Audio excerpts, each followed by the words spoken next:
es Salaam na Watanzania wote kuweza kupokea kile ambacho Mungu amekusudia. Kwa ni majira sahihi, kwa sababu Mungu siku zote huwa anafanya vitu katika majira na wakati. Kwa hiyo kila kitu katika majira. Kwa watu waelewe kwamba Mungu anafanya mambo katika majira na nyakati. Watanzania wategemee nini siku? Watu wategemee kupokea neema na uwezo wa Mungu, kwa sababu kila kitu kinaanzia rohoni. Siku zote wanasema kwamba kila jambo linaanzia kiroho. Mafanikio yanaanzia kwenye ulimwengu wa roho. Ushindi unaanzia kwenye ulimwengu wa roho. Mwanadamu mwenyewe ni roho. Mungu ni roho. Kwa kila kitu ni roho. Sasa kama unakuuzia mambo ya kiroho, kuna vitu utaweza kuvipata. Sasa wengi wanakuuzia mambo ya kiroho, unakuta vitu haviendi, kwa sababu kuna vitu ambavyo huwezi kuvipata kama hujaanzia rohoni. Kufanikiwa kunaanzia kwenye ulimwengu wa roho. Kushindwa kunaanzia kwenye ulimwengu wa roho. Kila kitu kinaanzia rohoni. Sasa watu wengi wana tatizo la kuuzia mambo ya kiroho. Sasa unakuta kuna vitu havitokei. Nimesema Mungu ni roho, mwanadamu halisi ni roho. Sasa watu wengi wanakuuzia sana mambo ya kiroho, unakuta vitu haviendi, unakaribia kupata mafanikio, mambo yanaharibika, rising and falling, unaanguka, unainuka. Kwa hiyo watu nasisitiza kwamba watu waweze kutilia uzito mambo ya kiroho. Kwa hiyo ndio jambo la msingi. Nisitikazie hapo zaidi kwamba kuna vitu watu wanaviona vya kiroho wanavipuuzia. Unaanza kuota bana ndoto huko kijijini kwenu, unaongea na ndugu zako waliokufa, unaota unafanya mitihani ya zamani, mara unaota ndoto huko kwenye nyumba ya zamani au umevaa nguo zimechakaza.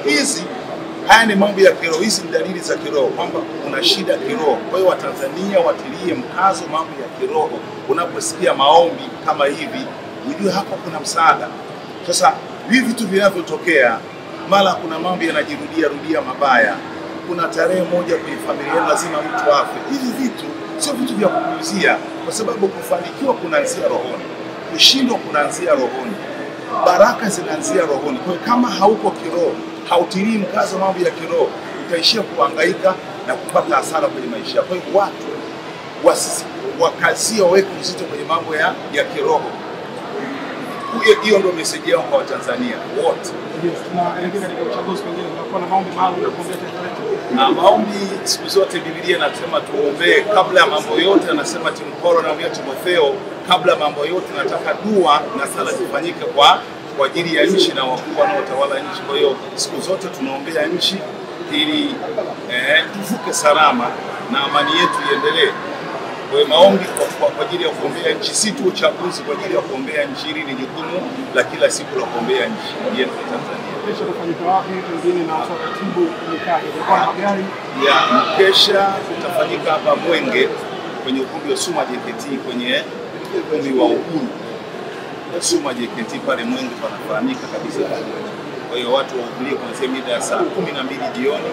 Tutakuwa na maombi makubwa sana. Maombi tunaita maombi ya kufichua, kwa sababu maadui waliojificha ndio maadui walio hatari. Kwa hiyo watu wahudhurie kuanzia saa 2 kamili. Watu wa dini zote wanakaribishwa. Hakuna kiingilio, hakuna masharti. Watu wahudhurie. Ni siku leo, ni usiku tarehe 10 mwezi wa 10 mwaka 2025, na hizi namba zinazojirudia namba tarehe 10 mwezi wa 10. Hizi namba zinazojirudia tarehe zinazojirudia zina kitu ambacho ni special. Kwa watu wahudhurie katika maombi ambayo ni special. Kama ilivyo tarehe special tarehe 10 mwezi wa 10, basi ndivyo ambavyo Mungu atafanya vitu ambavyo ni special katika maisha ya kila mmoja atakayohudhuria katika maombi. Nabii Bwana alikuwa utabiri kuhusiana na Kariakoo na tunaona yametokea. Wengine kuna utabiri gani Bwana hajasema naye kuhusiana na anaendelea katika unabii? Sio mwanadamu anapanga utabiri kitu gani, ni Roho Mtakatifu anayekwambia kitu gani ufanye, na tunatabiri si kwa kutaka wala si kwa nia zetu wala kwa shauku yetu, bali ni Roho Mtakatifu anakupa ujumbe fulani kwa ajili ya majira fulani, kwa ajili ya kitu fulani. Kwa hiyo speaker haiwezi kuamua kuongea inavyotaka yenyewe, ni mpaka anayetumia amue. Kwa hiyo kama ningepata ujumbe ningeongea kwa ajili ya taifa letu, lakini kikubwa ni amani, lakini Amani, message kwa Tanzania ni kwamba katika kipindi hiki cha kuelekea uchaguzi na kwa ajili ya amani ya nchi yetu, jambo la msingi ni busara. Unajua hekima ndio kila kitu. Amani inapatikana kwa busara. Kama hakuna hekima, basi hatutapata amani. Ili maintain uitunze amani, tuitunze amani ya nchi, lazima Mungu atupe roho ya busara ya kujua tufanye nini kwa wakati gani, tuchukue maamuzi gani kwenye wakati gani. Sasa hiyo ni siri ya hekima na busara. Kwa hiyo naombea Watanzania wote Mungu aweze kutupa roho ya hekima na busara ili tuweze kuvuka salama. Kwa hekima, wisdom is a principal thing. Hekima ni kitu cha muhimu kuliko vitu vyote.